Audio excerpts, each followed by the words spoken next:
దేవుడు ఆజ్ఞలు చెప్పాడు. నిన్ను నువ్వు ఎలా ప్రేమించుకుంటావో పొరుగు వారిని అంతే నువ్వు ప్రేమించాలి. పొరుగు వారి పట్ల ప్రేమ కలిగి ఉండాలి అని దేవుడు మనకు నేర్పిస్తే ఈ రోజుల్లో మనకు ఆ ప్రేమ ఉంటుందా? మన ముందు ఎవరినైనా గొప్పగా పొగిడితే ఓర్చుకోగలుగుతున్నామా? యథార్థంగా చెప్పండి. ఈరోజు సంఘాలలో ఓర్చుకునే మనస్సుందా? ఇరుగు పొరుగు వారి మధ్యలో ఈ ఓర్చుకునే మనస్సుందా? ఇద్దరు పాటలు పాడారంటే, ఆ సిస్టర్ సూపర్ పాడారు అన్నారంటే చాలు, ఇంకో సిస్టర్‌కి బాధ. ఎవరినైనా మరొకరు ముందు పొగడాలంటే, గొప్పగా మాట్లాడాలంటే చాలామంది బాధపడిపోతున్నారు. వీళ్ళని పొగడలేదని కాదు బాధ, వారిని పొగిడారని బాధ. కానీ వాక్యములో ఏమని రాయబడింది చదవండి. రోమీలకు రాసినటువంటి పత్రిక 12వ అధ్యాయం 10వ వచనం. రోమీలకు రాసిన పత్రిక 12వ అధ్యాయము 10వ వచనం. సహోదర ప్రేమ విషయములో సహోదర ప్రేమ విషయములో ఒకనియందొకడు అనురాగము గలవారై, ఒకని యందు ఒకడు అనురాగము గలవాడై, ఘనత విషయములో ఘనత విషయములో ఒకనినొకడు గొప్పగా ఎంచుకొనుడి. ఒకనినొకడు గొప్పగా ఎంచుకొనుడి. సహోదర ప్రేమ విషయములో ఒకరినొకడు అనురాగము కలిగి, ఆత్మీయుల మధ్య అనురాగాలు ఉండాలి, ప్రేమలు ఉండాలి, ఒకరి శ్రమలో ఒకరు ఆదుకోవాలి, ఒకరినొకడు గొప్పగా ఎంచుకోవాలి.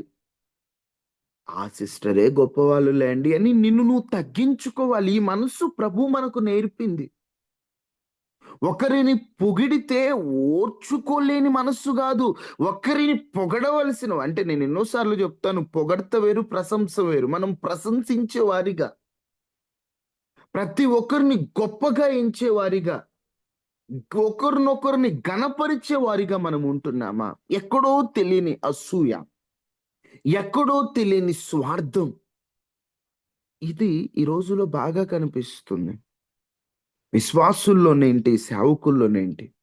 ఒక సేవకుని ముందు మరొక సేవకుని పొగడకూడదు. ఆ పాస్టర్ గారు పాటలు బాగా పాడతాడండి అంటే ఈ పాస్టర్ గారికి కోపం. ఆయనకిచ్చిన తలాంతును బట్టి పాడతాడు.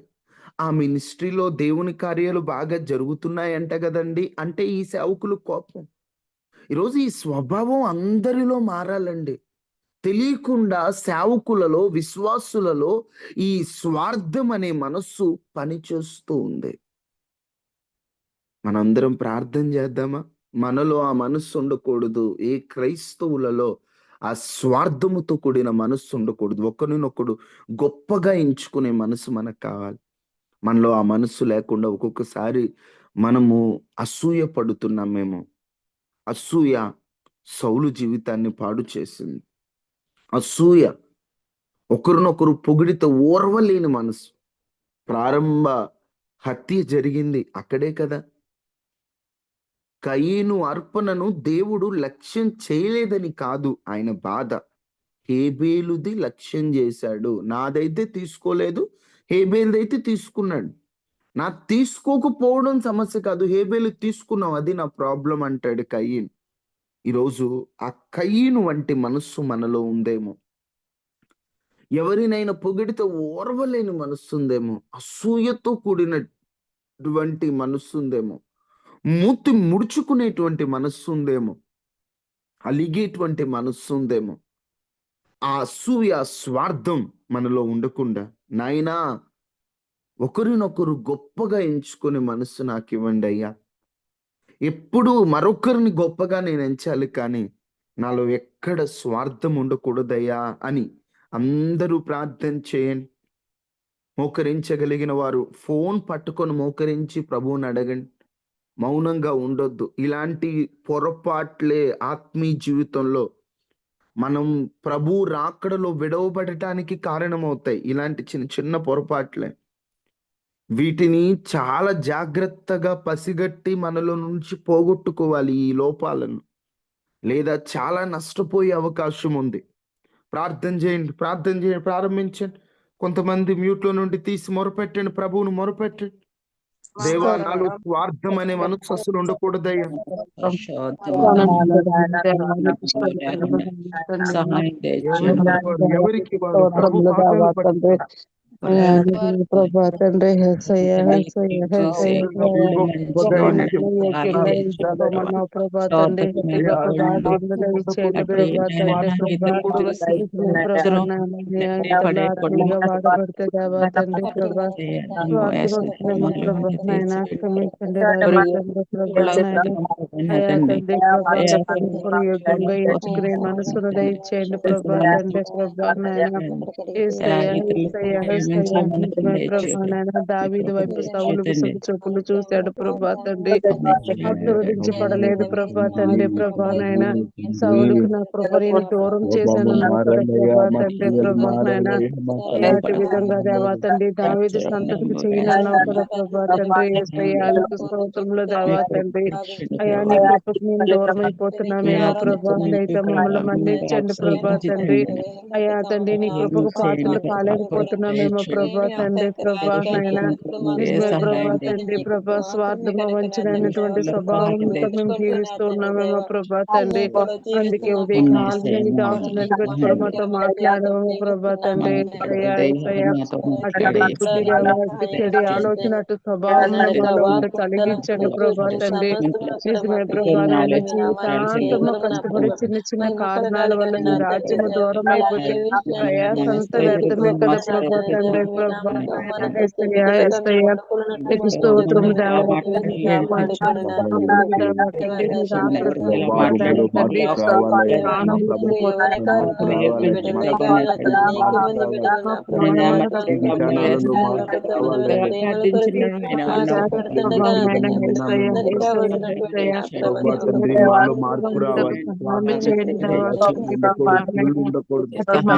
ఒకరు గొప్పగా ఎంచుకోవాలి ప్రభా తండ్రి. ఒకరు ఘనత విషయంలో గొప్పగా ఎంచుకుని ఆ మనసు మాకు అనుగ్రహించమని. ఆ మనసు మాకు కావాలయ్యా. నీ మనసు మాకు కావాలయ్యా. మా స్వభావంలో మార్పు రావాలయ్యా.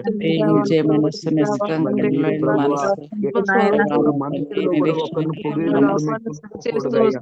ఎక్కడ ప్రభు తండ్రి స్వార్థం ఆ లోపల కనబడకూడదయ్యా. ఎప్పటికప్పుడు ప్రభు ఒకరినొకరు గొప్పగా ఘనతగా మేము నీ ఎంచుకున్నట్టుగా మనసుతో దేవా తండ్రి ప్రేమించే మనసును మాకు అనుగ్రహించండి ప్రభా తండ్రి ప్రభా అయ్యా తండ్రి, మీరు ప్రభా నాయన నిన్ను సిద్ధమైన ఆరాధిస్తే దేవా తండ్రి ప్రభా పాపము తప్పిదాలు చెప్పారు ప్రభా తండ్రి అయా ఇతరులను ప్రేమిస్తే దేవా తండ్రి పాపము జరగదు చెప్పినారు ప్రభా తండ్రి ప్రభా నాయన అయా అట్టి మనసును అట్టి యోగ్యతను మాకు అనుగ్రహించండి ప్రభా తండ్రి అయా మానవ మాతలుగా దేవా తండ్రి ప్రభా నామములో అడిగి వేడుకొని ఉన్నాము తండ్రి. ఆమేన్, ఆమేన్.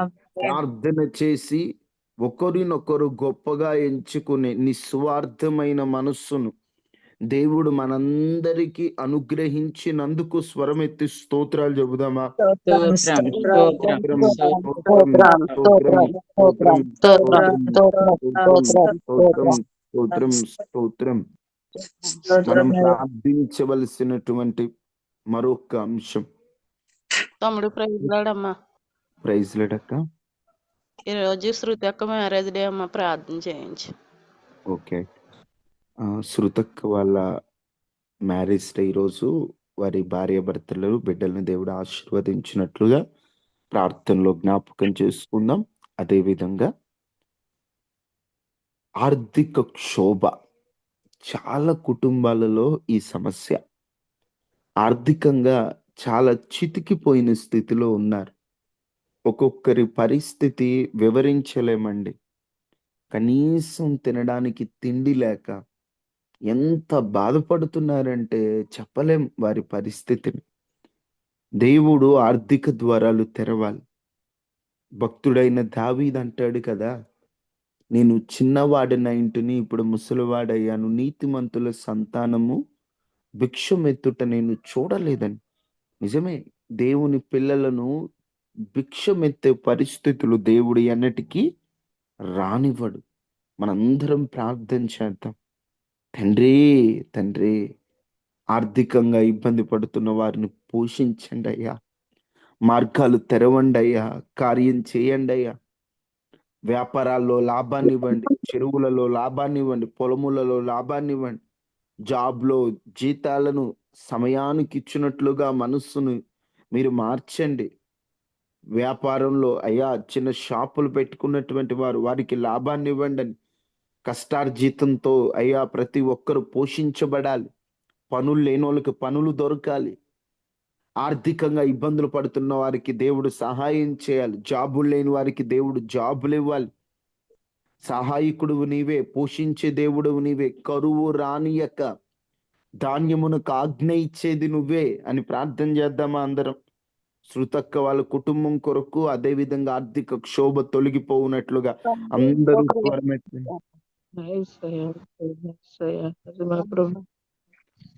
అనేక దానికి ఆజ్ఞ ఇచ్చిన దేవుడు ప్రభా తండ్రి.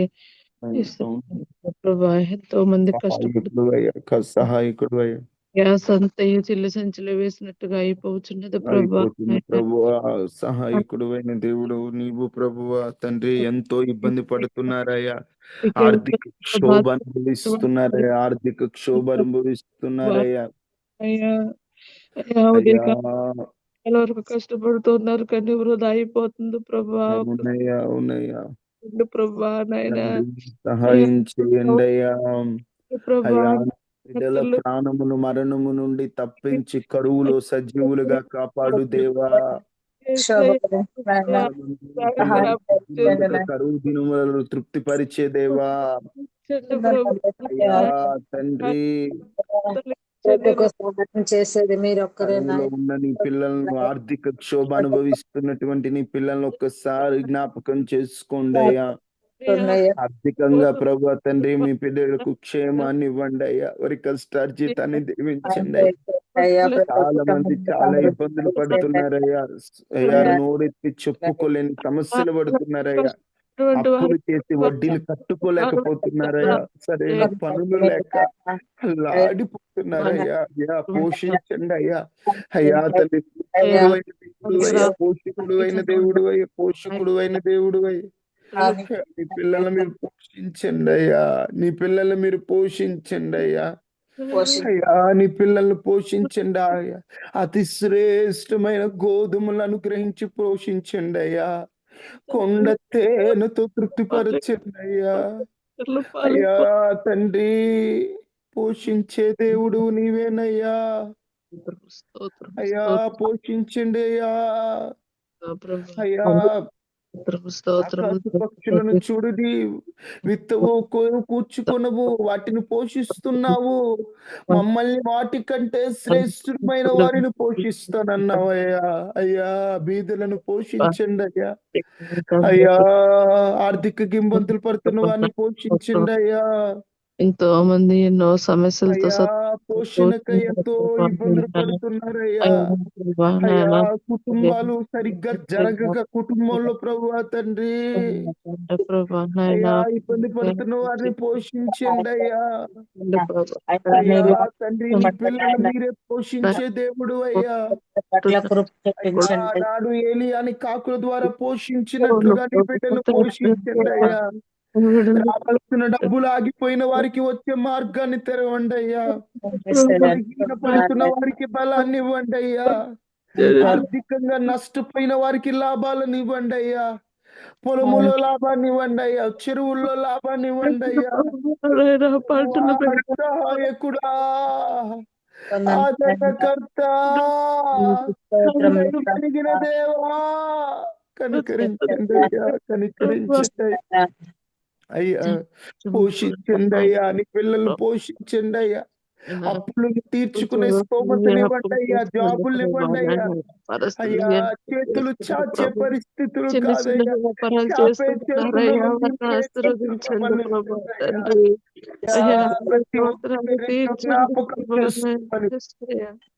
ఆర్థికంగా సహాయము చేయమని ఏ శృతక్కని తన కుటుంబాన్ని కూడా జ్ఞాపకం చేసుకుంటే వారిని పోషించి అయ్యా వారికి ఉన్నటువంటి అక్కరలు తీర్చి మీరు కృప చూపించమని అయ్యా. వారిని మీరు ఆశీర్వదించండి అయ్యా. వారి బిడ్డల్ని దీవించండి. వారి దాంపత్యంలో సంతోషాన్ని ఇవ్వండి.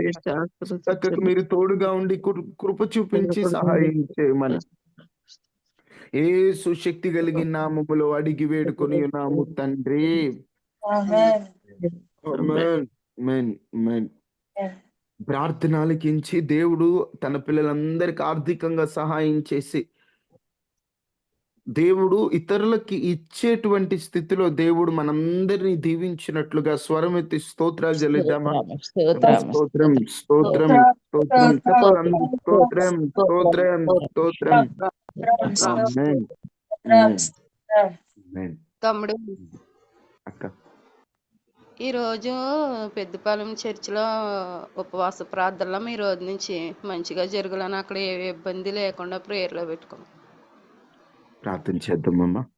మహాపరిశుద్ధుడ, మహోన్నతుడ, దయగలిగిన దేవ, కృపా సత్య సంపూర్ణుడా, ఈ రోజు నుండి ప్రారంభమవబోతున్నటువంటి ఉపవాస ప్రార్థనలను ఘనముగా మీరు జరిగించారు. ఆటంకాలు, అవరోధాలు అన్నిటిని తొలగించి అయ్యా నీ సేవకులను బలముగా వాడుకొని అయా మందిరం అంతా కూడా నీ మహిమతో నింపి జనములను రప్పించి ఉపవాసం ఉంటున్న వారికి మంచి ఆరోగ్యాన్ని ఇచ్చి అయ్యా వారికి ఉన్న అక్కర్లన్నీ తీరునట్లుగా, సంఘము బలపడినట్లుగా, నీ కార్యము జరుగునట్లుగా ఉపవాస ప్రార్థనలు ఘనముగా మహిమకరముగా మీరు జరిగించి ఘనత, మహిమ, ప్రభావములు మీరు మాత్రమే పొంది నీ సేవకులకు క్షేమాన్ని ఇచ్చి అందరినీ నడిపించమని యేసు నామములో అడిగి వేడుకుంటున్నాము తండ్రి. ఆమేన్. ఆమేన్. దేవునికి మహిమ కలుగునుగాక. మనము బైబిల్లో క్రొత్త విషయాన్ని నేర్చుకుంటూ యెహెజ్కేలు గ్రంథాన్ని మనందరం కూడా నేర్చుకునే ప్రయత్నం చేద్దాం. యెహెజ్కేలు గ్రంథం. యెహెజ్కేలు గ్రంథంలో దాదాపుగా 48 అధ్యాయాలు ఉంటాయి. ఈ 48 అధ్యాయాలు ప్రవక్త అయినటువంటి యెహెజ్కేలు భక్తుడు ప్రవక్తే కాదు, యాజకుడు కూడా. యాజకులు వేరు, ప్రవక్తలు వేరు. పాత నిబంధనలు యాజకుడు అంటే ఆలయములో చేయవలసినటువంటి పనులు చేసేవాడు. ప్రవక్త అంటే దేవుడు చెప్పమన్న విషయాలు, అవి జరిగినవన్నా, జరుగుతున్నవైనా, జరగబోయేవైనా ప్రవచించేవాడు ప్రవక్త. ఈ యెహెజ్కేలు మాత్రం యాజకుడు మరియు ప్రవక్త, ఈ రెండు ఈయన చేస్తూ ఉండేవాడు. వాస్తవంగా మాట్లాడాలంటే దేవుని ప్రజలు, ఇజ్రాయేలీయులైనా యూదులైనా, వారు బంధింపబడతారు, చెరలోకి వెళతారు. వారు చెరలోకి వెళ్ళిన తర్వాత, అంటే అందరూ కాదు, బబులోను సామ్రాజ్యం వారు, ఆ తర్వాత కొన్ని సామ్రాజ్యాలు కొందరేం చేస్తారంటే వీరిని బంధించి తీసుకెళ్తారు. బంధించి తీసుకెళ్ళినప్పుడు ఆ చెరలో కొంతమంది వెళ్ళిపోయినాక మిగిలిన వారు ఉంటారే, ఆ మిగిలిన వారికి బుద్ధి చెప్పింది మాత్రం ఇర్మియా. చెరలో ఉన్నప్పుడు చెరలో ఉన్న వారికి విషయాలు చెప్పింది యెహెజ్కేలు. మళ్ళీ వినండి, రాజులు ఇజ్రాయేలీయుల మీద లేదా యూదుల మీద వారు దండెత్తి వచ్చినప్పుడు చెరగా కొంతమందిని బంధించి తీసుకెళ్తారు. బంధించి తీసుకెళ్ళినప్పుడు ఆ తీసుకెళ్ళిన వారిలో కొందరిని తీసుకెళ్తారు కదా, కొందరిని తీసుకెళ్ళిన వారికి ప్రవచనాలు చెప్పింది యెహెజ్కేలు, మిగిలిన వారికి ప్రవచనాలు చెప్పింది ఇర్మియా. ఈ యెహెజ్కేలు చెరలో ఉన్నటువంటి వారికి, ఈయన కూడా చెరలో వెళ్తాడనమాట, చెరలో ఉన్న ప్రజలను ఉద్దేశించి ఈయన కొన్ని విషయాలు చెబుతూ ఉండేవాడు. వీరు చెరలో ఉన్నప్పుడు దేవుడు యెహెజ్కేలుకు చూపించిన దర్శనాలు, వాటి సాదృశ్యాలు, ప్రాముఖ్యంగా ఆయన కనిపించిన విషయాలు, మనం చెరలోకి వెళ్ళడానికి, దేవుడు మన శత్రువుకు మనల్ని అప్పగించడానికి మన పాపాలే కారణం, మనము తొందరపడటమే కారణం, మన పాపాలే మనల్ని ఈ స్థితికి తీసుకొచ్చాయి, మీరు మారండి, మీరు ఇలా తయారయ్యారని వారి స్థితిని వారికి చెప్పి మార్పు రావాలని నొక్కి చెబుతూ మనం మారాలి అనేటువంటి విషయాలు యెహెజ్కేలు భక్తుడు చెప్తూ ఉన్నాడు. ప్రాముఖ్యంగా యెహెజ్కేలు గ్రంథం 1వ అధ్యాయం నుండి 3వ అధ్యాయం వరకు దేవుడు యెహెజ్కేలును ఎలా కోరుకున్నాడో మనకి కనిపిస్తుంది. 4వ అధ్యాయం నుండి 24వ అధ్యాయం వరకు యెరూషలేము వినాశనం గురించి, యెరూషలేము ఎలా నాశనమైందో అక్కడ రాయబడి ఉంటది. 25వ అధ్యాయం నుండి 32వ అధ్యాయం వరకు దేశాల మీదకి రానున్న దేవుని తీర్పు గురించి, దేవుడు కోపగ్రస్తుడై ఆయన తీర్పు తీరిస్తే ఎలా ఉంటదని 25 నుండి 32 వరకు ఉంటుంది. 33 నుండి 37 వరకు దేవుడు తన ప్రజలకు ఇచ్చిన వాగ్దానాల గురించి రాయబడి ఉంటది. 38, 39లో గోగు అనేటువంటి వాటి గురించిన కొన్ని ప్రవచనాలు ఉంటాయి.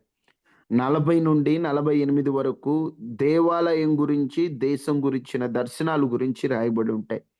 యెహెజ్కేలు గ్రంథాన్ని చదువుతున్నప్పుడు కాస్త తికమక పడే అవకాశాలు ఉంది. ఎక్కడ అంటే కొన్ని సాదృశ్యపరంగా, దర్శనపరంగా చెప్తారు.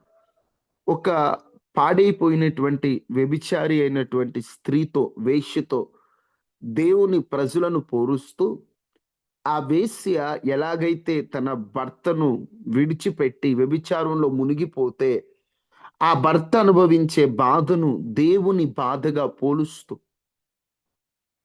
దేశాన్ని వేశ్యతో పోలుస్తూ కొన్ని మాటలు చెప్పబడ్డాయి. ఆ మాటలు సాదృశ్యపరంగా ఉండుట ద్వారా మనకి కాస్త తికమకగా ఉన్నట్లు అనిపిస్తుంది. కానీ అక్కడ కేవలం అవి సాదృశ్యాలు మాత్రమే. అక్కడ ప్రజలు దేవుడు అసలు శత్రువుల చేతికి అప్పగించడానికి కారణం వీరిలో ఉన్న పొరపాట్లు బట్టే దేవుడు శత్రువు చేతికి వీరిని అప్పగించాడు. ఆ విషయాలన్నీ కూడా యెహెజ్కేలు గ్రంథంలో రాయబడి ఉంటాయి. ఇవి మీరు చదువుతున్నప్పుడు యెషయా అయినా, ఇర్మియా అయినా, యెహెజ్కేలు అయినా వీటి యొక్క ప్రారంభంగా చరిత్రను తెలుసుకొని చదివితే మీకు అది బాగా అర్థమవుతుంది. కాస్త చరిత్ర తెలియకుండా ఏదో ఊరికే చదువుకుంటూ వెళ్ళిపోతున్నామంటే మనకి కన్ఫ్యూజన్గా, తికమకగా ఉంటుంది. కాస్త చరిత్ర మనం తెలుసుకోగలిగితే ఈ విషయాలు మనకి క్లారిటీగా అర్థమవుతాయి. ఇవి యెహెజ్కేలు గ్రంథం గురించి కొన్ని విషయాలు. ఒక బైబిల్ ప్రశ్నని మిమ్మల్ని అడిగి ఆ తర్వాత దేవుని వాక్యములోకి మనం వెళ్ళిపోదాం. మిమ్మల్ని అడుగుతున్నటువంటి బైబిల్ ప్రశ్న, ప్రతి ఒక్కరూ కూడా ఈ ప్రశ్నను ఒకసారి గమనించండి.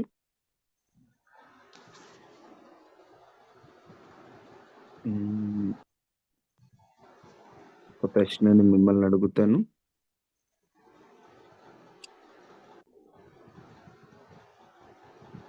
బైబిల్ అంతటిలో మొదటి యుద్ధము ఎక్కడ జరిగింది?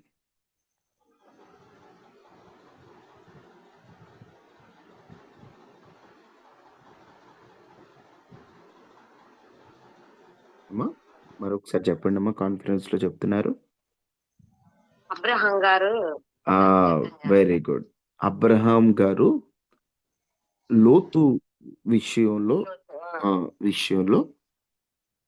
అబ్రహాం గారు వెళ్ళినప్పుడు అక్కడ మొదటి యుద్ధం జరిగినట్లుగా మనకు కనిపిస్తుంది. అంటే లోతుని కొంతమంది రాజులు చెరపట్టి తీసుకువెళ్తున్న సమయంలో అప్పుడు అబ్రహాం గారు అక్కడికి వెళ్ళి అక్కడ మొదటి యుద్ధం బైబిల్లో జరిగింది. Very good. ఇక దేవుని వాక్యాన్ని మనం ఆలకిద్దాం.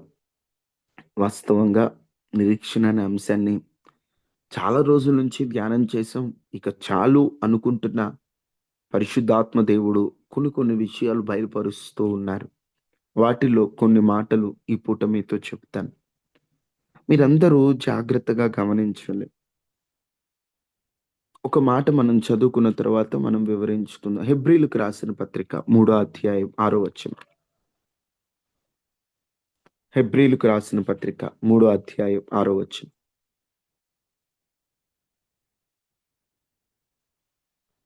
అయితే క్రీస్తు కుమారుడై ఉండి ఆయన ఇంటి మీద నమ్మకముగా ఉన్నాడు. ధైర్యం. ఇక్కడి నుండి గుర్తుపెట్టుకోండి. ధైర్యమును నిరీక్షణ వలని ఉత్సాహమును తుదమట్టుకు స్థిరముగా చేపట్టిన ఎడల మనమే ఆయన ఇల్లు, మనమే ఆయన ఇల్లు. ఎన్నోసార్లు పాట పాడుతాము, అందరికీ తెలుసు. హృదయమే నీ ఆలయము దేవా, నీవు మాలో ఉన్నావు, మేమే నీవు నివసించే ఆలయం అని పాడుతున్నాము. ఇక్కడ స్పష్టంగా రాయబడి ఉంటది. దేవుని ఇల్లుగా మనం మారాలంటే ధైర్యమును, నిరీక్షణ వలని ఉత్సాహమును. ధైర్యమును. ఈ రోజుల్లో మనిషి ధైర్యాన్ని కోల్పోతున్నాడు. పరిస్థితుల ప్రభావమును బట్టి, జరుగుతున్నటువంటి కొన్ని అవమానాలను బట్టి, మనిషికి ఎదురవుతున్న కొన్ని సమస్యలను బట్టి ధైర్యాన్ని కోల్పోతున్నారు. కానీ ఇక్కడ రాయబడిన మాట ధైర్యమును, నిరీక్షణ వలన ఉత్సాహమును. నిరీక్షణ అంటే ఒక మాటలో చెప్పాలంటే ఎదురు చూచుట, దేవుని కొరకు కనిపెట్టుట. ఇప్పుడు దేవుని కొరకు ఎదురు చూస్తూ ఉంటే ఆ ఎదురు చూపు వలన ఏమొస్తుందట చెప్పాలి. ఏమొస్తుంది? ధైర్యమును, నిరీక్షణ వలని. యథార్థంగా చెప్పండి, ఎదురు చూస్తూ అంటే నీరసం వస్తుందా, ఉత్సాహం వస్తుందా? యథార్థంగా మాట్లాడండి. ఉత్సాహం వస్తుంది. యథార్థంగా ఒక దాని కొరకు ఎక్కువగా ఎదురు చూస్తూ ఉన్నామనుకో, అది కనిపెడుతూ లేట్ అవుతూ ఉందంటే ఉత్సాహం వస్తుందా, నీరసం వస్తుందా? నీరసం బ్రదర్. నీరసం వస్తుంది. ఎందుకంటే వాస్తవంగా ఏమిటయ్యా బాబు, ఎన్నాళ్ళ నుండి ప్రార్థన చేస్తున్నాం, దేవుడు కార్యాలు చేస్తాడు, అద్భుతం చేస్తాడు, సహాయం చేస్తాడు, ఆయన చేయలేనిదంటూ ఏమీ లేదు, ఏదైనా చేయగలడని పాటలు పాడుతున్నాం, మాటలు మాట్లాడుతున్నాము. కానీ ఎన్నాళ్ళ నుండి కనిపెడుతున్నా, ఎన్నాళ్ళ నుండి ఎదురు చూస్తున్నా, ఎన్నాళ్ళ నుండి నిరీక్షణ కలుగున్న కార్యము జరగదే, అద్భుతం జరగదే, ఇట్లాగుంటే ఏంటి జీవితం, ఇక ఎలా ముందుకెళ్తుందని నీరసం వస్తుంది అనుకుంటాం వాస్తవంగా. కానీ ధైర్యంగా నిరీక్షణ కలిగి ఉంటే, దేవుని వైపు చూస్తుంటే నీకు నీరసం రాదు, నీకు ఉత్సాహం వస్తుంది. ఆ ఉత్సాహం కొన్నాళ్ళు వచ్చి ఏదో వాక్యం విన్నప్పుడు కాస్త కనబడి వెళ్ళిపోయేది కాదు. ధైర్యమును, నిరీక్షణ వలన ఉత్సాహమును తుదమట్టుకు, అంతము వరకు నువ్వు స్థిరంగా చేపట్టగలిగితే మనమే ఆయన ఇల్లు. ఎంతమందికి దేవుని ఇల్లుగా మార్చబడాలనుంది?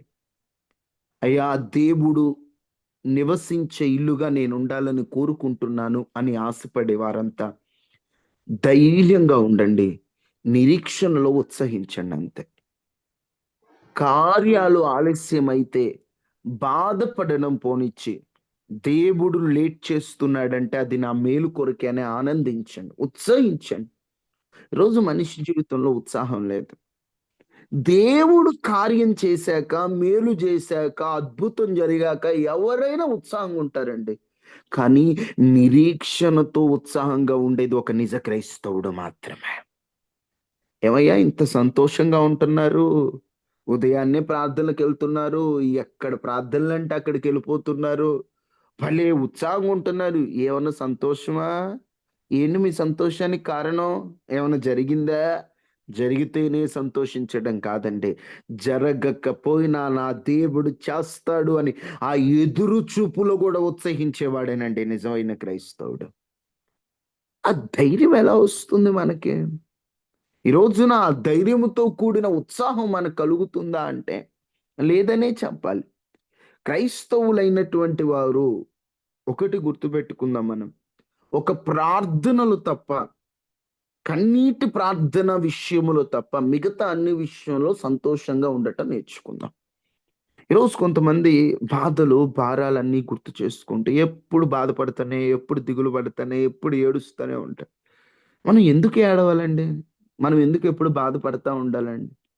మనం చింతించుట వలన, మనం బాధపడటం వలన, మనం వేదన చెందుతూ కూర్చోవడం వల్ల మన సమస్యల్లో ఏమైనా మార్పు ఉంటుందా?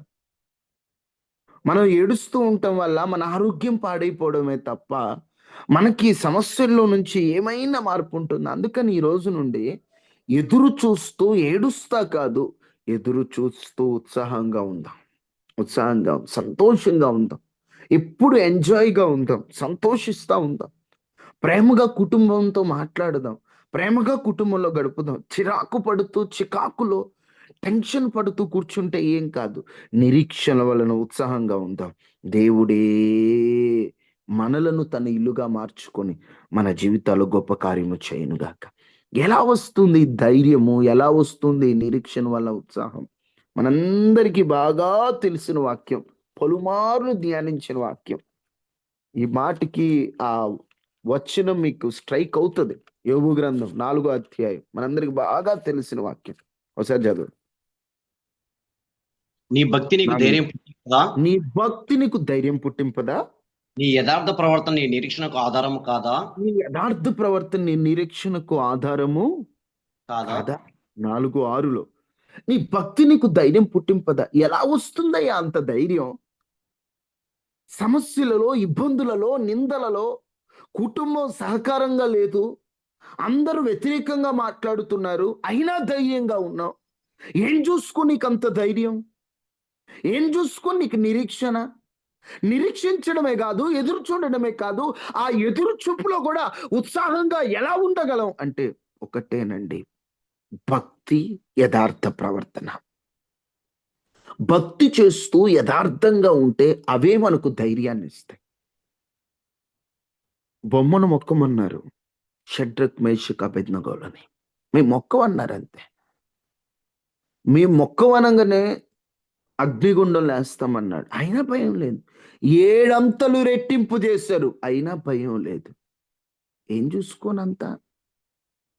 చుట్టూ ఉన్నవారు, వారికి ఏం అర్థం కావట్లా, ఏంటి వీళ్ళకి?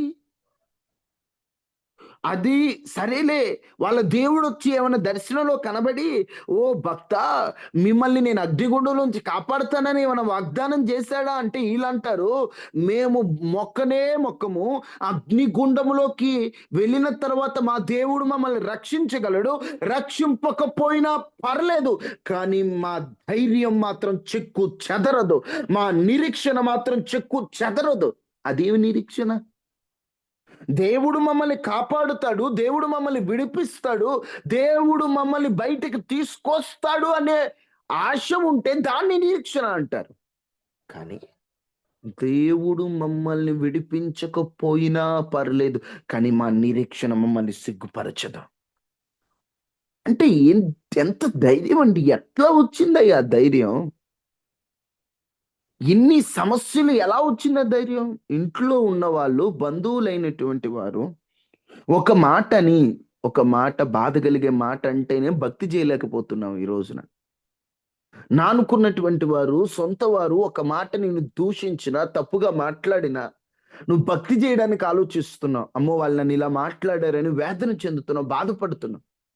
కానీ ఆ రోజున అన్ని మాటలు మాట్లాడుతున్న అగ్నిగుండం వచ్చి ఎదురైన ధైర్యంగా వెళ్ళారు. వాళ్ళ భక్తే వాళ్ళకి ధైర్యం అండి.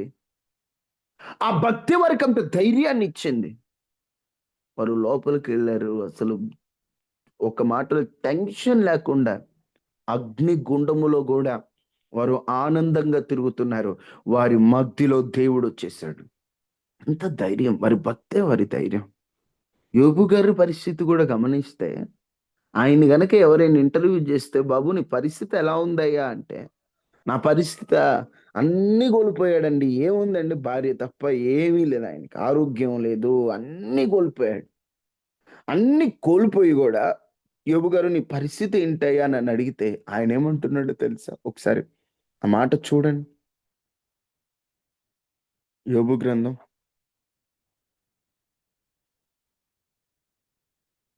19వ అధ్యాయం 25వ వచనం చూడండి ఒకసారి. యోబు 19:25. అయితే అయితే నా విమోచకుడు సజీవుడనియు. ఏ పరిస్థితిలో యోబు మాట్లాడుతున్నాడు? ఎంత బాధలో మాట్లాడుతున్నాడో తెలుసా? 19వ అధ్యాయం ప్రారంభంలో,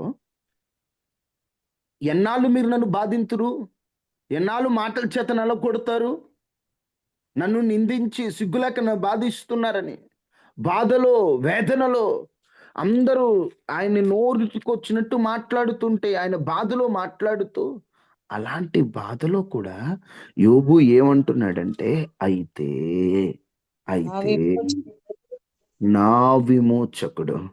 సజీవుడని అసలు ఆయన పరిస్థితి ఎంత దారుణంగా ఉందంటే, ఆ అధ్యాయం చదివితే 17వ వచనంలో అంటాడు, నా ఊపిరి నా భార్యకు అసహ్యము. నేను కని నా కుమారులకు ఊపిరి, నా అసహ్యం. ఊపిరి అంటే ఒక మాటలో చెప్పాలంటే, నేను బ్రతకటం నా భార్యకి అసలు ఇష్టం లేదు. నా 22వ వచనంలో, నా శరీర మాంసం పోవుట చాలుననుకొనగా దేవుడు నన్ను తరుమునట్లుగా మీరేళ నన్ను తరుముదురు. నా శరీరం మాంసం అంతా పోయింది, నాకు ఇంకా శరీరంలో బలం లేదు. నా ఎముకలు నా చర్మంతో నా మాంసంతో అంటుకొని ఉన్నాయి. అంటే ఒక మాట సన్నగా అయిపోయాడు, కండ లేదు. దంతాలంటే పళ్ళు కూడా అస్థి చర్మము మాత్రమే. అంటే బాగా తగ్గిపోతే ఆ పళ్ళు బయటకు వస్తే చూడండి, అట్లా అయిపోయింది. ప్రాణ స్నేహితులు కూడా అసహ్యుడైపోయాడు. అసలు ఒక మాటలో చెప్పాలంటే ఇంటి పనోళ్ళు కూడా ఈయన్నేదో పెద్ద అన్యునిగా ఎంచారంట, ఎవరో తెలియనోళ్ళగా అనుకున్నారంట. ఆయన బంధువులు ఆయన దగ్గరికి రావట్లేదట, ఆయన సోదర జనులు దూరం చేసి, అలాంటి పరిస్థితిలో ఈయన మాట్లాడతాడు, అయితే అయితే నా ఏమంటావయ్యా యోగు, నా విమోచకుడు సజీవుడు. ఏమి ఇంత పరిస్థితిలో నిన్ను విడిపించే దేవుడు సజీవుడు అంటున్నాడు. ఎంత ధైర్యంతో మాట్లాడుతున్నాడంటే, నా విమోచకుడు సజీవుడు. నా పరిస్థితి ఎట్లయినా ఉండన్నా విమోచకుడు, నన్ను విడిపించే దేవుడు, నా దేవుడు సజీవంగా ఉన్నాడు. అదే నా ధైర్యం, అదే నా బలం. ఏదైనా గాని ఆ భక్తే దేవుని వైపు చూశారు. అందుకే దేవుని వైపు చూస్తేనే మనకు ధైర్యం కలుగుతుందండి. లేకపోతే మనం నిరీక్షణ కోల్పోయి అన్ని వదిలిపెట్టి మనం నిరాశలో ఉంటాం. దేవుని వైపు చూస్తే పరిస్థితులు ఎలా ఉన్నా, అంతా కూడా వ్యతిరేకంగా ఉన్నా, నీ చూపు ఆయన వైపే ఉండాలి. పరిస్థితుల వైపు చూడొద్దు, కృంగిపోతావు. మనుషుల వైపు చూడొద్దు, నీరసిల్లిపోతావు. నీకు సాయం చేస్తారనుకున్న వాళ్ళ వైపు చూడొద్దు, సొమ్మసిల్లిపోతావు. ప్రభు వైపు చూడు, నీకు ధైర్యం వస్తుంది. ఈ పరిస్థితుల వైపు అంతా యోబు అలా చూశాడు, భయం వేసింది. ఒక్కసారి ఆకాశం వైపు చూసి అంటాడు, నా విమోచకుడు సజీవుడు. నువ్వు నాకున్నావయ్యా విమోచకుడా, నువ్వు సజీవుడు అయ్యా. ఏమయ్యా యోబు, ఏంటయ్యా నీ ధైర్యం? ఇది నీ విమోచకుడు సజీవుడు. ఎలా వచ్చింది ఇంత ధైర్యం? దేవుని వైపు చూశాడు. ఎలా వచ్చింది ఇంత ధైర్యం? 29వ అధ్యాయము 19వ వచనం చూడండి, యోబు గ్రంథం 29:19. నా వేళ్ళ చుట్టూ నీళ్లు వ్యాపించును, నీళ్లు వ్యాపించెను, మంచు నా కొమ్మల మీద నిల్చును. మంచు నా కొమ్మల మీద నిల్చును. యోబు ఉపమాన రీతిగా పోలుస్తూ మాట్లాడుతున్నారు. ఉపమాలంకారములో నా వేళ్ళ చుట్టూ నీళ్లు వ్యాపించాయి. పరిస్థితులు ఎలా ఉన్నా, ఎంతమంది ఎట్లా మాట్లాడుతున్నా, నా వేళ్ళల్లో నీళ్లు తగ్గల. వేర్లు అంటే మొదళ్ళు అని అర్థం. మొదళ్ళు. నీళ్లు అంటే ఇక్కడ వాక్యానికి సాదృశ్యం. నేను పరిస్థితులు ఏవైనా వాక్యములో నిలబడున్నాను. వాక్యము చేతనే నేను నిలబడి ఉన్నాను. నేను మనుషుల మాటల వలన కాదు, నా దేవుని వాక్యంలో నిలిచి ఉన్నాను. మంచు నా కొమ్మల మీద నిల్చును. కొమ్మలు అంటే మొదలు, వేళ్ళు అంటే మొదలు అంటే స్టార్టింగ్లో. అంటే ఒక మాటలో చెప్పాలంటే చెట్టు కొమ్మలు పైన ఉంటాయి, వేళ్ళు కింద ఉంటాయి. కింద నుండి మొదలేమో వేళ్ళు, పైనుండి మొదలేమో కొమ్మలు. ఇప్పుడు ఈయనంటాడు, నా వేలు చుట్టూ నీళ్లు వ్యాపించాయి, మంచు నా కొమ్మల మీద నిల్చును. ఒక మాటలో చెప్పాలంటే నేను వాక్యములో నిలుచున్నా, పరిశుద్ధాత్మ దేవుడు నా మీద నిలుచున్నాడు. పరిశుద్ధాత్మ చేత నింపబడున్న వాక్య వాక్యములో నేను నిలబడున్నా. నేను మనుషుల మాటల వల్ల నిలబడి లేను, వాక్యములో నిలబడున్నా. నా వేళ్ళ చుట్టూ నీళ్లు వ్యాపించాయి. పరిస్థితులు ఎలా ఉన్నా వాక్యాన్ని విడిచిపెట్టలా, వాక్యాన్ని వదిలిపెట్టలా. ఏదో నచ్చినప్పుడు వాక్యం చదవడమో, ఏదో చదవాలనిపించినప్పుడు 23 కీర్తనో 103 కీర్తనో ఏదో నామమాత్రంగా చదివిన వాడు కాదు. ఏదో అప్పుడప్పుడు ఇష్టమైనప్పుడు బైబిల్ తెరిచిన వాడు కాదు. వాక్యాన్ని అప్పుడప్పుడు దేవుని మాటను విన్నవాడు కాదు. నిరంతరం ఆయన వాక్యములో నిలిచిన వాడు యోబు. ఆయన వాక్యములో ఉన్నవాడు ఆయన. ఈరోజు మన జీవితాల్లో కూడా పరిస్థితులు ఏవైనా భక్తి ఏమిటా? భక్తి దేవుని వైపు చూచే భక్తి. ఏమిటా భక్తి? వాక్యములో నిలిచే భక్తి. ఏంటా భక్తి? మంచు కొమ్మల మీద నిలిచే భక్తి. అంటే ఎల్లప్పుడూ దేవుని ఆత్మతో నింపబడి, దేవుని ఆత్మలో ఆనందించి, పరిశుద్ధాత్మ శక్తితో ఒకరు అందరూ నింపబడి ఆ దేవుని ఆత్మలో ఆనందించాలి. ఆత్మలో ఆనందించాలి. ఉందా అనుభవం మనకి? ఆత్మలో ఆనందించే అనుభవం, పరిశుద్ధాత్మ శక్తితో నింపబడే అనుభవం, దేవుని శక్తిలో ఆనందించే అనుభవం ఉందా? దేవుని శక్తితో నింపబడే అనుభవం. పరిస్థితికి ఎలా ఉన్నా తన భక్తి తగ్గలేదు, తన యథార్థ ప్రవర్తన విడిచిపెట్టలేదు. నీతిగా ఉన్న వాళ్ళకే కష్టాలు వస్తున్నాయి, నీతిగా ఉన్న వారికే శ్రమలు వస్తున్నాయి. నీతిని విడిచిపెడితే పోద్ది అనుకోలా. బాధ తట్టుకోలేక తనని తాను తిట్టుకున్నాడేమో కానీ, తన పుట్టుకను తాను తప్పుగా పట్టాడేమో కానీ, ఏనాడు కూడా దేవుని విడిచిపెట్టలా, పరిశుద్ధతను విడిచిపెట్టలా, యథార్థ ప్రవర్తన విడిచిపెట్టలా. యథార్థంగానే ఉన్నాడు, యథార్థంగానే చావాలని సిద్ధపడ్డాడు. కానీ చనిపోయాడా? దేవుడు యోబుని విడిచిపెట్టలా, దేవుడు యోబుని వదిలిపెట్టలా. అవమానించిన వారి అభిమానించినట్లుగా రెండంతల దీవెన దేవుడు అనుగ్రహించి, తాను కోల్పోయిన వాటిని కంటే, పోగొట్టుకున్న వాటన్నిటి కంటే రెట్టింపు ఘనత, రెట్టింపు ఐశ్వర్యం, రెట్టింపు ఆరోగ్యం, రెట్టింపు దీవెన దేవుడు అనుగ్రహించాడు. ఈరోజు ఈ మాట వింటున్న వారలారా, ఈరోజు నీకు ఎలా కలుగుతుంది ధైర్యం? భక్తిని బట్టే, దేవుని మాటను బట్టే. ఒక్కొక్కసారి పరిస్థితులు తారుమారైనట్లు కనిపిస్తాయి, అయినా ప్రభువుని బట్టి, భక్తిని బట్టి ధైర్యం తెచ్చుకో. ఈరోజు సమస్యలు వచ్చాయని భక్తిని విడిచిపెట్టొద్దు. అదే నీ నిరీక్షణలో నీకు ఉత్సాహం ఇస్తుంది. ఆ భక్తే లేకపోతే ఈరోజు చాలా మంది కష్టాలు ఎక్కువ అవుతున్నాయని ప్రార్థనకు రావట్లా, బాధలు ఎక్కువ అవుతున్నాయని ప్రార్థనకు రావట్లా. అంటే నీకు అన్ని సుఖంగా ఉంటేనే ప్రార్థనకు వస్తావా? కష్టం ఎక్కువైతే ప్రార్థన పెరగాలి. అప్పుడు నీ ప్రార్థన పెరిగిన తర్వాత అపవాది భయపడి నీ నుండి వెళ్ళిపోతాడు, ఒకవేళ సాతాను శోధన అయితే. భక్తి పెరగాలి, ఆత్మీయత పెరగాలి. సమస్యలు ఎంత పెరుగుతాయో భక్తి అంత పెరగాలి. ఈరోజు మనం ఎలా ఉన్నాం? చిన్న కష్టం వస్తే చాలు భక్తిని విడిచిపెట్టేస్తున్నాం, ప్రార్థనకు రావట్లే.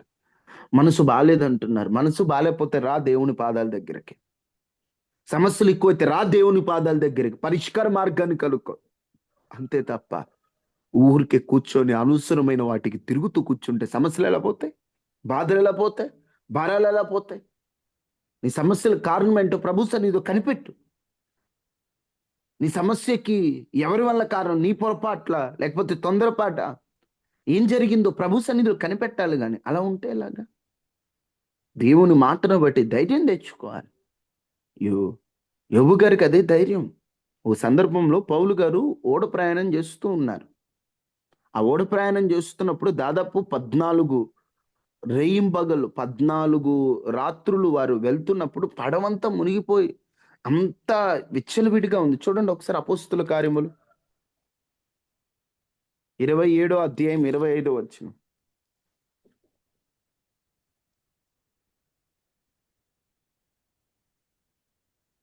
కాబట్టి అయ్యలారా ధైర్యము తెచ్చుకొనుడి, నాతో దూత చెప్పిన ప్రకారము జరుగునని నేను దేవుని నమ్ముచున్నాను. ఎంత బాగా అంటున్నాడంటే, ఓడంతా పగిలిపోయిందండి. అసలు ఉన్న వాళ్ళు తెచ్చుకున్నవన్నీ పడేశారు. అసలు గమ్యానికి చేరుకుంటామనేటువంటి ఆశ లేదు. అసలు పరిస్థితి ఎంత ఘోరంగా ఉందంటే వారు ముందుకు వెళ్ళలేని పరిస్థితి. అసలు ఓడలో సరుకులన్నీ కిందేసేశారు. ఏం అర్థం కావట్లా. అప్పటికే 14 రోజులు అయిపోయింది. ఏం అర్థం కాని పరిస్థితుల్లో పౌలు గారు అంటారు, అయ్యలారా, ఎంత బాగా, అయ్యలారా ధైర్యం తెచ్చుకొనుడే, ధైర్యం తెచ్చుకొనుడే. ఎట్లా వస్తుందండి ధైర్యం? పౌలు గారు మీరు ధైర్యం తెచ్చుకోమంటున్నారు, పరిస్థితి ఎంత ఘోరంగా ఉందండి, చచ్చిపోతున్నాం ఇక్కడ మనం, ధైర్యం తెచ్చుకో. ఏంటంట నీ ధైర్యం ఎట్లా వస్తుందట? దేవుని దూత నాతో మాట్లాడిన మాట ప్రకారం, దేవుని మాట ప్రకారం, బా, దేవుని మాట, ఓడంతా కూలిపోయిన ఆ మాటను పట్టుకుని ఒడ్డుకు చేరారండి వీళ్ళంతా. ఒకటి, ఈరోజు నీ జీవితం అనే ఓడంతా చల్లా చెదురైపోయి, నీ దగ్గర ఉన్నవన్నీ పోగొట్టుకున్నావా? వాళ్ళు ఉన్నవన్నీ సముద్రంలో పడేసినట్టు నీ దగ్గర ఉన్నవన్నీ పోయాయా? అన్నీ పోగొట్టుకున్న స్థితిలోనే ఉన్నావు. అట్లయితే ధైర్యం తెచ్చుకో. నీతో మాట్లాడుతున్న దేవుడు సజీవుడు, నీ విమోచకుడు సజీవుడు. నీ దేవుడు మట్టో పుట్టో రాయో రప్పో కాదు, జీవము కలిగిన సజీవుడైన దేవుడు, సజీవుడైన దేవుడు. అటువంటి సజీవుడైన ప్రభువు నమ్ముకున్నావే, ఆయనే నీ ధైర్యం. అంతే. ఇక ఏవైనా పరిస్థితులు ఎదురు చూస్తూ ఉత్సాహించు, అంతే. ఉత్సాహంగా ఉండండి, ఎప్పుడు ఏడుపు మొహాలు వేసుకొని ఉండొద్దు, ఆనందించండి. మరలా చెప్పుదును, ఆనందించడు. ఏ సందర్భంలో చెప్పాడమ్మా పౌలు గారు? ఎక్కడ, ఏ పత్రికలో అన్నాడు మాట? రాసిన పత్రిక 6వ అధ్యాయం, అమ్మా, ఎఫెసీయులకు రాసిన పత్రిక, ఫిలిప్పి పత్రికలో మాట, ఫిలిప్పి పత్రికలో 4:4 అంటాడు. ఏ ఫిలిప్పి గ్రంథాన్ని ఎక్కడ రాశాడో తెలుసా? ఫిలిప్పి పత్రికను ఎక్కడ రాశారో తెలుసా? ఒక మాటలో చెప్పాలంటే, ఒక మనిషి మాత్రమే పట్టే ఒక చెరసాల, ఏముండదు, వెలుగుండదు, ఏముండదు, చీకట్లో ఉంటారు. ఆ చీకట్లో ఉన్నప్పుడు రోజుకి ఒక్కసారి మాత్రమే డోర్ తెరుస్తారు. రోజుకి కూడా కాదట, రోజుకి ఒక్కోసారి 2 రోజులకు ఒకసారి డోర్ తెరిచి అక్కడే వాష్రూమ్కి వెళ్ళాలి, అక్కడే మొత్తం కొంచెం ఆహారం పెడతారు. డోర్ తెరిచి ఆహారం పెడతారు. ఆహారం తెరిచినప్పుడు మాత్రమే డోర్ తెరుస్తారు. అప్పుడు పౌలు గారు అంటారు, నాకు, మనకంటే ఇప్పుడు కాగితాలు ఉన్నాయి, అప్పటి కాలంలో చర్మం కాగితాలు ఏవో ఉండేవి. ఆ చర్మం కాగితాలను పెన్ను పంపించమని, పెన్ను అంటే మనకి ఇప్పుడు రాసే పెన్నులు కాదు, వాటి కాలంలో వేరే ఉండేది.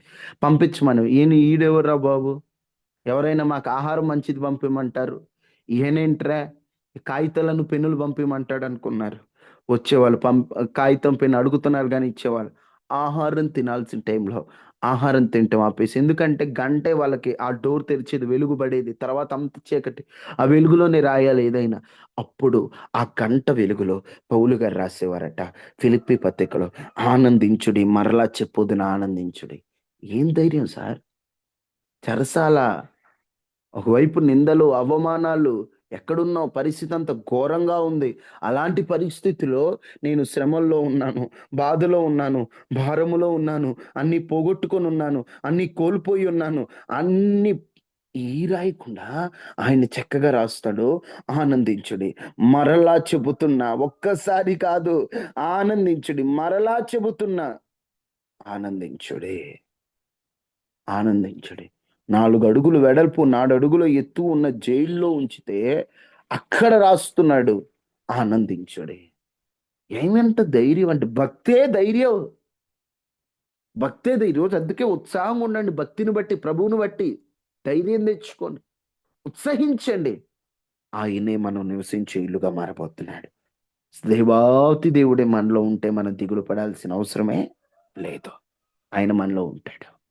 నిరీక్షణ వలన ఉత్సాహం, ధైర్యమును, నిరీక్షణ వలన ఉత్సాహమును తుదమట్టుకు చేపట్టిన ఎడల మనమే ఆయన ఇల్లు, దేవుని ఇల్లుగా మనందరము మార్చబడుదుముగాక. ఆమేన్, ఆమేన్. ప్రార్థన చేసుకుందామా? అందరి తల వంచయ్యా. ఆనాడు భక్తుల భక్తి వారికి ధైర్యాన్ని ఇచ్చింది, ఉత్సాహాన్ని ఇచ్చింది. ఈరోజు మా భక్తి, మేము భక్తిలో తగ్గిపోతున్నామయ్యా. అయ్యా, మాకు ఉత్సాహాన్ని ఇవ్వండి అయ్యా, సరైన భక్తిని చేయగలిగిన కృపనివ్వండి అయ్యా అని అందరూ ప్రార్థన చేసుకోండి. ఎవరికి వారు అందరూ ప్రార్థన చేసుకోవాలి. ఈరోజు మా భక్తి, సమస్యలు బట్టి మా భక్తి తగ్గిపోతుంది. అపవాది మా భక్తిని కదిలిస్తున్నాడు, మేము కదిలింపబడుతున్నాం. అయ్యా, మా భక్తి సరిగ్గా లేదయ్యా. అందరూ ప్రార్థన చేయండి అమ్మ. అందరూ ప్రార్థన చేసుకోండి. మహాపరిశుద్ధుడ, మహోన్నతుడు అయిన దేవ, కృపా సత్య సంపూర్ణుడా, నీ ఘనమైన నామాన్ని బట్టి వందనాలు. భక్తుల జీవితాల్లో ధైర్యమునకు నిరీక్షణకు కారణం వారి భక్తేనని షడ్రక్ మేషక్ అబేద్నెగో నీ వైపు చూశారు కాబట్టే వారు సమస్యకు భయపడలేదు. యోబు నా విమోచకుడు సజీవుడని ఎరిగాడు కాబట్టే అవమానాలు, నిందలకి ఆయన భయపడలేదు. తను చుట్టూ నీళ్లు వ్యాపించే కొమ్ముల మీద మంచి ఉంది. అయ్యా, మా చుట్టూ మేం కూడా వాక్యములో నిలవాలి, పరిశుద్ధాత్మాభిషేకంతో తాకబడాలి. యోబు భక్తుల్లో ఉన్న ధైర్యం మాకు కావాలి. అన్నీ కోల్పోయినా కూడా అయ్యా, పౌలు గారు నిన్ను బట్టి, నీ మాటను బట్టి ధైర్యం తెచ్చుకొని ఒడ్డుకు చేరారయ్యా. ఈరోజు మేము కూడా అయ్యా గాలివానల చేత కొట్టబడుతున్న స్థితిలో ఉన్నాం. నీ మాటే మా ధైర్యం. మమ్మల్ని ఆ ఒడ్డుకు చేర్చవా? మమ్మల్ని మేము చేరవలసిన గమ్యానికి చేర్చవా? దారి కానరాక గాలివాన చేత కొట్టబడిన స్థితిలో మేమున్నాం. ఎటు వెళ్ళాలో అర్థం కాక, మార్గము తెలియక, సమస్యల సుడిగుండములో మేమందరము చెక్కి ఉన్నాం.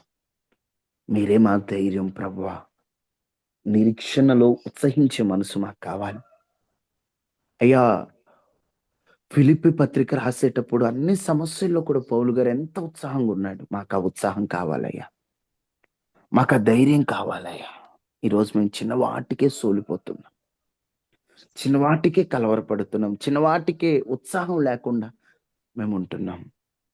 ఆనందించాలి, మరలా నీ సన్నిధిలో ఆనందించాలి. తగిన కృప మాకు ఇవ్వండి అయ్యా. ఏదో విన్నాం వెళ్ళిపోయామని కాదు, కానీ మా జీవితంలో గొప్ప మార్పు కలగాలి, మా ప్రవర్తనలో మార్పు కలగాలి. నీ రాకకై మమ్మల్ని సిద్ధపరచండి. ఈరోజు ఈ ప్రార్థనలు పాల్గొన్న వారందరినీ పేరు పేరున దీవించండి. సమస్యలో ఉన్న వారికి సమస్యను చూడిపించండి. మానసికంగా కృంగిపోయిన వారికి ధైర్యాన్ని ఇవ్వండి. ప్రతి ఒక్కరికి మీరు భరోసా ఇవ్వండి. మేము ఎక్కడ పడిపోకూడదు. మమ్మల్ని కృపతో నింపమని. మేము చేస్తున్న ప్రతి పనిపాటలో తోడుగా ఉండే మమ్మల్ని సమస్యల నుంచి విడిపించి, సమస్యలు తీర్చి మీరు కృప చూపించండి. ప్రతి ఒక్కరికి మీరు తోడుగా ఉండండి అయ్యా. ప్రతి ఒక్కరికి మీరు బలాన్ని ఇవ్వండి. ప్రతి ఒక్కరి పక్షాన్ని మీరు నిలవండి అయ్యా.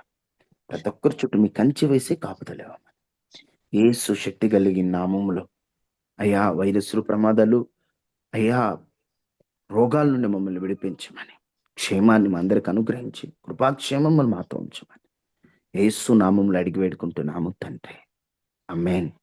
తండ్రి అయిన దేవుని ప్రేమ, కుమారుడైన యేసుక్రీస్తు వారి కృప, పరిశుద్ధాత్మ సహవాసం మనకి, మన కుటుంబాలకి ఎల్లప్పుడు ప్రభు కృపతోడే ఉండును గాక. ఆమేన్. ఆమేన్. ఆమేన్. వందనాలయ్యా. అందరికి వందనాలు.